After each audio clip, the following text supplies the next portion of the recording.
Hey, hi everyone. Welcome to your show, E-Copy with Experts. This is Ranmay here, your host for today's episode. And today we have Chase Williams, who is the founder of Market by Market with us. Hey, Chase. Hey, Ranmay, thanks so much for having me today. Thank you, Chase, for taking your time and doing this with us, man. Chase, before we move any forward and pick your brains, why don't you talk us through about your journey and more about Market by Market, what you guys do, specialize in, and we'll take it forward from there on. Sure. So I'd say about 10 years ago, I was working for Adobe on the client side, working with various companies, helping manage some predictive analytics, some PPC campaigns, and got to a point where I was like, man, this is a lot of work and not really getting paid for all the work I'm doing, these 10, 12-hour days. And I went to my current business partner, Ryan Klein. He's our CEO now, also one of the founding partners. And we were like, hey, I think we can do this ourselves. And at the time, he was working full-time at a law firm in-house as a director of marketing. And so we just took the leap of faith and started our own agency out of our basement in Brooklyn, just us two. And I don't know, on the interview before, we were talking about like SEO and how it's changed over the course of, it's ever evolving all the time. But yeah, so we started our agency then, and then we were in Brooklyn at the time, and we literally went door to door and knocked on a lot of bars and restaurants, just walked in and say, hey, who's doing your social media? Who's building your website? And a lot of times, I don't want to say it wasn't mobby, but it was a lot of guys that didn't want to pay sometimes. And we ended up, trading work for beers, but a great learning experience. And we got to the point where we finally had some clients. I think we were billing maybe around like $5,000 a month. And we're like, all right, this is sweet. We need to get an office. And so we went to go look at an office, and we realized that our rent would be more than what we were making. And we decided, hey, where can we go? And I think at this time it was December and it was snowing outside. Let's go to Florida. And so we both moved to Florida, and we found, I think our first offer was like $500 a month. And that sounded good. So it was like, all right, we can get our office and maybe hire somebody. And that's what we did. So we had our office, and we hired like a part-time assistant to help us with everything. And at the time, me and Ryan were doing everything, whether it was building a website in WordPress or building social media campaigns, doing PPC, basically. And we were working with everybody. So if you were like a massage therapist, you were a gym, you were a law firm, we helped you out. And then I guess about 5 or 6 years later, we continued to grow. We probably had 7 or 8 employees, got a little bit bigger of an office. And we got to a point where we're like, man, we're really struggling figuring out who we are and how we can attract people. And we decided to niche down. And we took a look and said, hey, who are our best clients? Where do we have the most experience? How can we really get to a point where we can be the best in our industry? And it's hard to say, hey, I'm the best digital marketing firm in the world, because anybody can say that. And it's hard to make a name for yourself. And that's when we decided, hey, we're really going to focus on legal. Ryan's had this legal marketing background his whole career. I've had a marketing background my whole career. So let's really just focus on legal. And I think that's when we really got to a point. And that's where we are today, where we literally stopped saying yes to these clients that were the fitness clients. And at the time, you typed in fitness marketing company, and we ranked number 1. That was crazy. But the problem with those fitness clients were they would be starting up a gym, and they would have about 30 to 50 clients. And as soon as you get 100 clients, you don't need your marketing company anymore, because you're at 100 clients, you can rely on referrals. And okay, I'm spending, I think at the time we were charging like $1,000 a month. And I'm spending $1,000 a month. And that's quite a bit of money for somebody that's having to pay a $5,000 rent to $10,000 rent. Someone's paying some franchise fees, and it's literally usually them and another trainer the whole time. And then they're trying to hit 6 figures. And right off the top, that's 12% of what they're making if they're lucky. And so it is an expense for them. And that's when we decided, okay, who are these clients that can afford us? Who's somebody that needs us forever? Who's always going to want more clients? Who's always going to want more business? Who's not just happy with 100 clients? And that's when we got to the point of really focusing on, hey, we're going to be the best legal marketing company.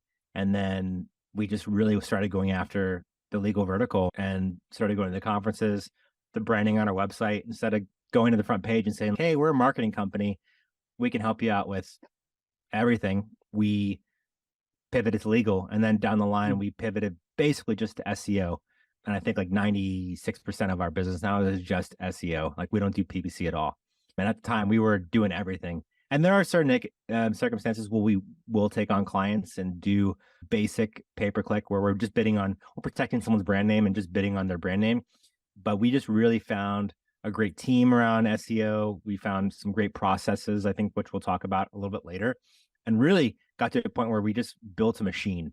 And now that machine's oiled, we've got everything running, and we've got some really great people in place that are able to replicate the processes. And we've got a sales team, we've got an SEO team, we've got a support team, we've got our operations. And you really have to have everything lined up in order to scale. And that way you can then increase your prices, increase your value for your clients, and then get to a point where you're not underperforming for your clients and you're specialized. And you just create a better product at the end of the day. And you're able to truly be an expert when you know so much about a particular industry. So that's who we are in a nutshell. I know that maybe that was a long-winded answer of who Market by Market is and how we started, but hopefully that gives you some context there. Yeah, lovely story, man. Lovely story. How difficult is it to say no to business? I have been in those shoes, right? Saying no is very difficult. You have to keep the lights on. After a certain stage, you can, but initially or during those initial years, it is difficult to say no. When you make that decision that, like Yeah. the one you did, that, hey, we are not going to do anything apart from legal and apart from SEO.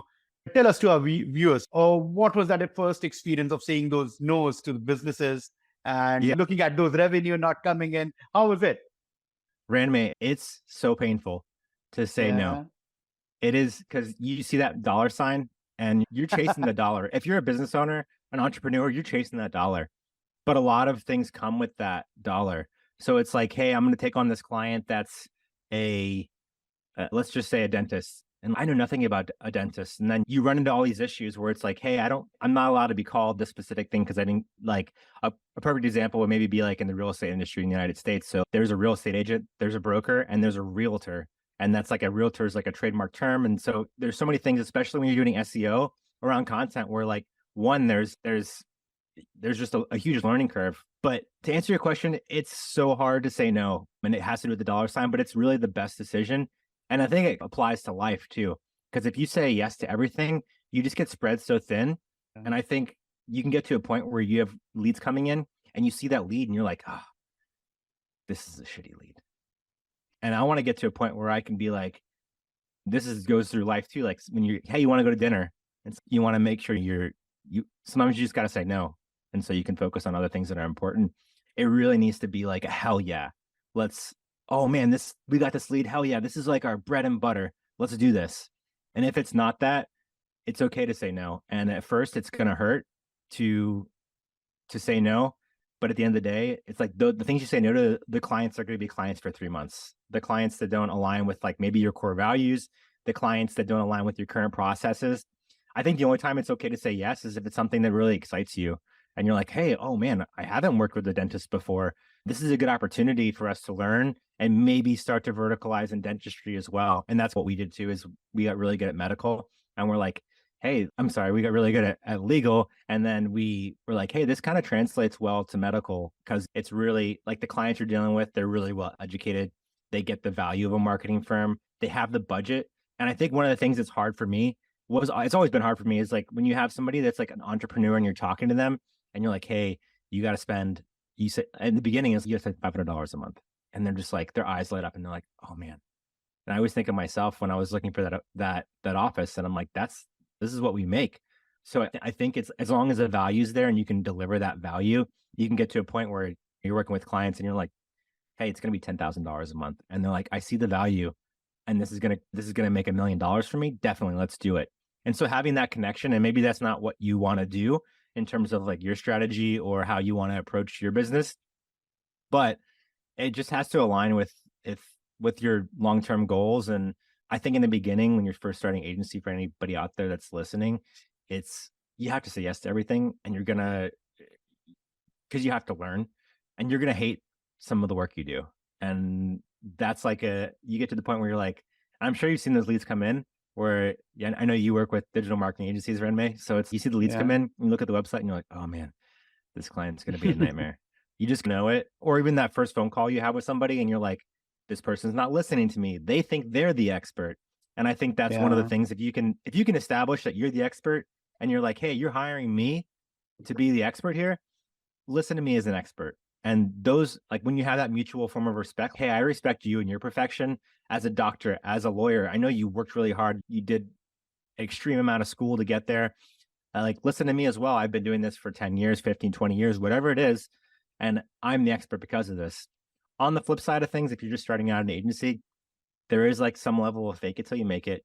But I think it is extreme fake it till you make it now with some of the marketing that I see, especially on Instagram with Yeah. some of this new stuff. So that's my opinion. That's a little bit overkill with like over promising. The key is to under Yeah. promise and over deliver. But that's one of the key takeaways I can say. But yeah, Yeah, I very strongly believe in under promising and over delivering, because that gives the client that kick in that we said something and we overachieved. And it also gives a realistic benchmark and in the client's mind that, hey, this is what's going to happen in, let's say, a quarter or 6 months from now. And so that they also, and you also are at a bit of ease and you have that leverage to try some things out and take that yep, extra bit of risk and see if that kind of works out. Maybe try a high search volume keyword and see if it works or not. And rather than just chasing low search volume or low hanging yeah, fruits, as we call it, we do that. well, We do that to keep the needle yeah, moving. But it also gives us that extra bit to take that opportunity that, hey, we have achieved what we have probably yeah, promised. And now is the time to go gaga about it. Let's do some experiment. And if sure, it comes off, then it gives us that adrenaline push or rush, but it is also helping the client as well. It's a win situation for both of us, right? yeah. There's plenty of agencies I've seen. Like I've heard it forever where it's like, oh, this other agency I'm talking to, they promised me I'm going to be top 10 for New York City lawyer, and I'm like, I'll bet you $1 million you will not be there in the next 2 years because for organic, okay? Yeah. Because your website is a year old and you're competing against people that have been doing this for 20 years and their website Yeah. they've been doing SEO for 20 years. It's not going to happen Yeah. and at least with my company, maybe there's like somebody that's dedicated with 50 people working solely on SEO for your firm. Maybe, Yeah. I don't know. You have to really, I think being honest about that is refreshing because people will say, Yeah. especially a salesperson will say whatever they want to say. And I think that's Mhm. one good thing that I'm not sure how often you do the sales, Ranmay, but there's like it's different when you're a salesperson just trying to make a sale versus somebody who's actually doing the work and Yeah. you're Yeah. Yeah. because you're able to set the expectations. Because if my sole job was to sell anything, was just to sell SEO services and pay-per-click services, there's you can say what people want to hear, but they'll be clients Yeah. for 6 months, 3 months, and then you're back at square one. It's better to have a client that's going to be a lifelong client and slowly earn their trust. And I'm sure you've heard it a million times too. It's, oh, I've worked with 10 and a lot of times people work with 10 marketing companies. It's just because Yeah. there's so many BSers out there, and there's people that maybe they over promise and under deliver, and Mhm. you see the marketing out there. It says, hey, we guarantee first page results, and you can't guarantee anything with Google. It's just unless Yeah. you're paying for it on pay per click. First page results, and you can't guarantee anything with Google. It's just unless Yeah. you're paying for it on pay per click. Yeah, absolutely. And you know what? I really liked when you said you cannot really be sure as to, oh, what is there unless you're paying for it. It's an organic result, right? And at the same time, for example, we do a lot of research and prepare these audits. We go through, for example, if you have a domain authority of 30 and fighting the battle with someone who's at, let's say, 70, 80, whatever, right? You're not going to get there overnight. So there is a time span and there is a lot of investment that particular site or business would have put in to be there. So if I'm promising you that sort of a jump in 3 months' time, and you believing that, I'm not really sure then what's happening. So every promise that we make or any digital marketer, any marketer making, it has to be based on facts, right? You should know your business. And then one thing which I really do not let go, a client leaving an agency, coming to you for something, I really dive deep into it and ask them, why did you let go or why did you fire that agency? What was the Sure. reason? promises and all is fine, but what sort of work, what sort of engagement, SLA agreement did you have with them? Was the expectation setting in line? Were you guys on the same page from day one or not? All right. Whether they have actually underdelivered or you over expected. There are two sides of it always, right? So we need Yeah, to set the 100%. expectation right from day one so that I'm not in that agency shoes, let's say 6 months down the line, because we look at long-term relationships. And the second part of it, when you said about selling, for me and for us as an agency, I always say this to my team, your retention starts with your sale. Retention does not start after your client has gotten onboarded or they have started a full-fledged project. The retention starts with the sale call or initial sales meeting presentation, which you have made. Sure. If you have sold the right thing, which you are good at in terms of operationally as well, the client is going to stick around. So you don't need to Yeah. worry about it. If you have made some promises on the fly that you will rank an e-commerce or any platform for that matter against Amazon on a keyword wherein, let's say, whatever X amount of search volume, that's not going to happen. And at times, I also feel that business owners, because it is so important for them, it is their business as well. They need to be a bit more educated before they sit on these meetings as well to understand that, because there are a lot of marketers, like you mentioned, a lot of YouTube, social media, a lot of chat going on there. So you need to know your stuff, sell your stuff so that it is a win situation for you and the brand. So yeah, there are ways to go about it, like you mentioned. Great. She's building a successful agency. We all know it is not an overnight job. We all have spent years on it and then still trying to still grow. And it requires a strategic vision. Can you share some pivotal moments in the early? Sure, definitely. I think there's a couple of key factors. One is like seeing your value for sure. Raising your prices. That's something that is really scary. It's just as important as saying no. So if your chart like every single year, maybe your costs are going up. Like you need to retain employees, you need to hire better employees, you need to invest in maybe outside consultants to come and take a look at your operations or your processes or how you're managing you're managing you're managing projects. So there's who's going to eat that cost, and it's really scary to go to your client and say, "Hey, I know you're paying me $2,000 a month right now. Actually, we're actually going to need to renew it 2,500." And this is why. As long as you quantify why and everything's going well, there's and continue to grow. We've had clients that have started off at $1,500 and they're spending $10,000 now. So as long as you're quantifying the value and the client sees the value and you're just able to get better clients, and then you raise your bottom pricing level up.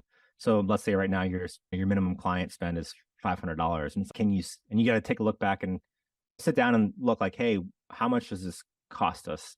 And this kind of goes into my second suggestion, be tracking time. And this is something that I was very against for a long time because I don't like to track my time. I don't like to be micromanaged, and I don't want to micromanage my people. But Right. there's so much data that you can find from tracking time. And it's really, and we have 37 employees at our company, and everybody tracks like every second of their day. And it's not to make sure they're working. There's definitely people where we'll see and we'll be like, oh, wow, like they could use more work. But it really comes down to how much time are we spending on clients. And so there's many times we'll do an audit and say like, all right, this client should be getting 20 hours of work a month, but they're getting 50. So what's the solution here? And it's all right, we need to charge more money, or do we go to them and say, hey, we need to spend more time on your account, so we need to charge more money? Or do we say, hey, I probably wouldn't recommend saying, hey, we can spend less money. You can spend less money with us. It's more coming up with ideas. Hey, we're maxed out at this right now. We have these other strategies. We want you to expand into these neighborhoods or these specific areas or cities or whatever, however you manage your clients, but come up with ideas and then track the time. I think it was really pivotal in understanding your business and understanding your billing. And so I think the pivotal thing is understanding how to correctly bill for your clients and then tracking your time and your team's time along with that billing and merging those two data sets together. And that way you're able to scale. Lovely. And talking about, like you mentioned, about the number of hours, your resource cost and stuff, many agencies actually struggle with stagnant profit margins because the industry dynamics are such, right? So, how did you navigate or overcome the challenge at your agency? And what are the financial strategies and models, rather, that proved instrumental in achieving sustainable profit margins for market by market? Yeah, so we have every single quarter we look and we say, "Hey, what's our profit margin on our counseling to be?" And those clients that don't have that margin, or we go to them and sometimes we fire the client because we're like, "Hey, we've been working with you, but we need to increase your pricing." And I would essentially call this firing the client, not them necessarily firing us, because, "Okay, we need to do more work or we've been working really hard for 6 months and we've ate that profit mark. We've ate our profit and we're working at cost for you. And you can see the progress is going really well and we need to charge you more." So it's really just having an honest conversation with your clients. It does get a little bit dangerous when the client's not doing well. And there's many factors why a client might not be doing well, to go to Yeah, them and say, "Hey, we need to increase the price." And there's sometimes maybe you bid off more than you can chew, especially like early on in the agency. You just say yes. And, "Oh, you need this for sure. You need me to build a website for you for sure. Oh, you need this integration? No problem. We'll build out a custom integration with this." And then you can lose money doing that. And sometimes you have to do it, but the more you can say no, like we talked about previously, to these things that are outside of the processes and outside of the scope, and the more you can focus on things that are inside of your processes, it's gonna be more affordable to accomplish those tasks. And if it's outside of your scope, you do need to probably charge more money for it, because there's gonna be some sort of learning on your team to build out that process. You might have to hire some outside counsel to explore how to get something done. There could be roadblocks with, if how specific you're integrating with maybe a third party API. You might be double, triple spending your time. And we've built out projects that were way outside of what our team could handle normally on a day-to-day basis. Sometimes they're exciting projects. And you're like, "This would be really cool for a portfolio." And you get to a point and you look at your numbers and you say, "Hey, we broke even on this, or we lost money on this. That's a bummer." But now we have this great platform we built for them, and now we can retain them for another 2 or 3 years, and it's worth it. So as long as you can justify that, it makes it worth it at the end of the day. absolutely. Let's talk about legal marketing. There was a gradual process in the decision making to niche down to this particular domain. As a marketing agency owner who specializes in legal marketing, how do you kind of balance that? It's quite delicate between meeting immediate client needs to implementing long-term strategies in such a competitive space. Like we were discussing, PPC in legal marketing is not a go-to solution given the market dynamics. So a lot of competition in the SEO space, backlinks and stuff. So how do you kind of balance it out? Sure. So the first thing when we talk to a client is we ask them, "What are your short-term goals? What are your long-term goals?" And we put that into a roadmap. And if someone says, "Hey, I want to do this in the next 6 months," it's being, like we spoke about before, it's being honest. Like, "Hey, but 6 months maybe isn't the best timeline. Let's put that in for 9 months." And we have a schedule that we work on together with our clients to outline what are our goals for this month. And we call it our 30, 60, 90-day plans. What are we going to accomplish in the next 30 days? What are our metrics we're looking for? Whether it's leads, whether it's web traffic, phone calls, whatever your main KPI is going to be, we map our strategy around what the client is looking for. And then that entire process is ever evolving. So after the first 30 days, we tack on another 30 days after that. So we always know within the next 90 days, like, what's going with the account, what are we focusing on?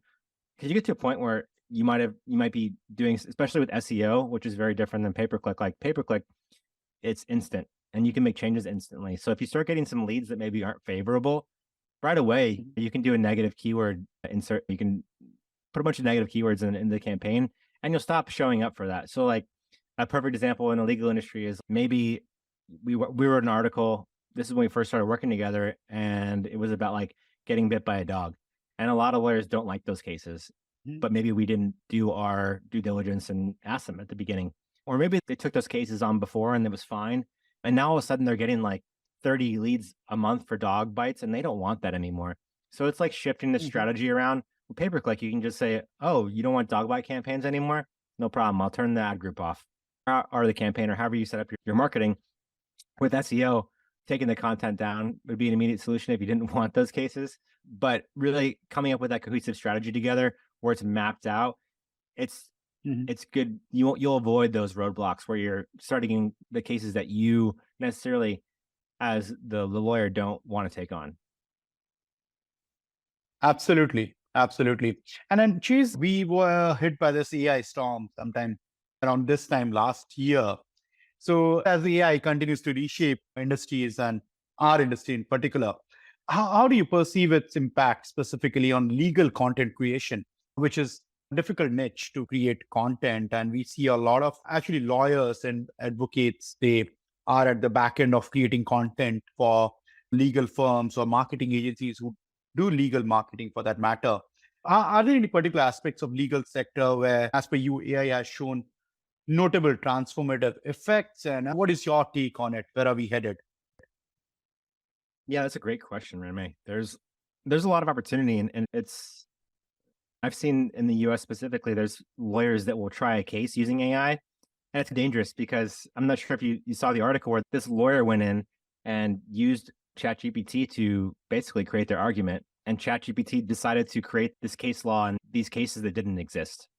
And so the lawyer went in there Mm, and said, this happened in this time, and this cases didn't exist. There's definitely that issue where it's and I know this is going to get better. It's going to get better where ChatGPT is going to learn, and there's already models yeah. out there that aren't available to the public that are just next level that are scary. So we currently use it for generating ideas because and it's great for that because there's only so many ways to write a blog about you got in a car accident, what do you do next? Mm, So there's using your keyword research and tying that in to content generation in terms of like subject matter. We're using that a lot in terms of writing content from scratch.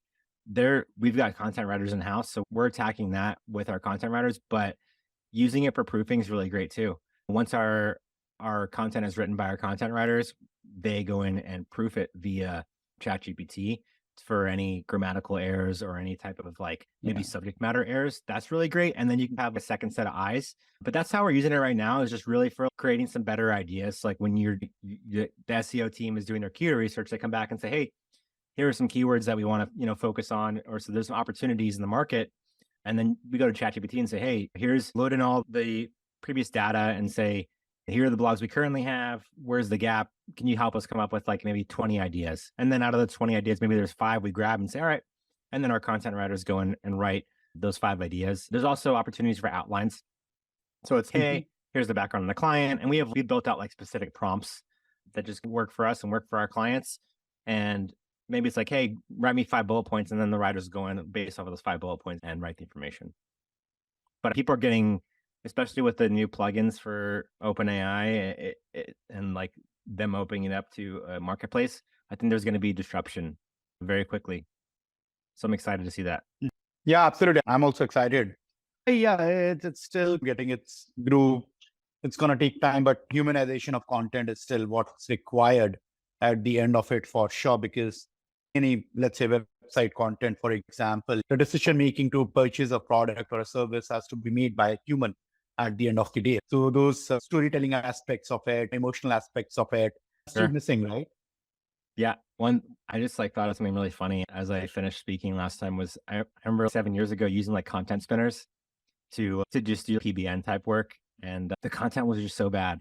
And like the way that for the listeners that don't know what that is, like you basically just put a piece of content in and then the AI back in the day would just rewrite it so it's original content. And that's what Google wants, is original content, but it would just read so poorly. There's opportunities there, I think, if you're still doing offsite content that's basically just used for link juice. I think there's definitely opportunities there currently to spin a lot of content via ChatGPT. All right. Lovely. Lovely, Case. It has been a brilliant conversation. But before I let you go, I would like to play a quick rapid fire with you. I hope you're game for it. Let's do it. All right. Your last Google search. Let's see. I got to Sure. go in and see. Let's see. I'll go in my history. Yeah, it's an open book. Don't worry. I'll be honest here. Hold on. Oh, I almost cleared my history. Uh-oh. I haven't been on Google. Let's see. I looked for a running event. I'm Okay. a runner, so I looked for a running event. Oh, wow. Wonderful. Your favorite Netflix show? Oh, wow. These are good questions here. So right now, I just started. It's not Netflix, but I just started watching that Godzilla show on Apple TV, and that's pretty good. It's pretty cool. But that's what I'm watching right now. Okay, lovely. And let's say if we were to make a movie on you, Chase, okay, what Okay. genre would it be? Oh, it'd have to be like a comedy. Okay, okay. And well, what was that one place which you traveled, maybe in the recent past or earlier, maybe, which you felt was, Overrated? Oh, yeah. Paris. Paris I for was sure. about, yeah, the same with me as well, to be honest. Yeah. The, yeah. So if you could, okay, so let's move on. Okay, I'll not drill you any further. The last one, okay. What did you do with your first paycheck of your life? Okay. Oh man, I've been working since I was like 14. I was sweeping up and cleaning up at a pizza shop. So I'm thinking when I was 14 and I got a paycheck, I probably went to the arcade and spent it on video games. Okay. Lovely, yeah, Chase. Thank you so much for taking out time and doing this with us. Yeah, I really appreciate it. You too. Thanks for having me.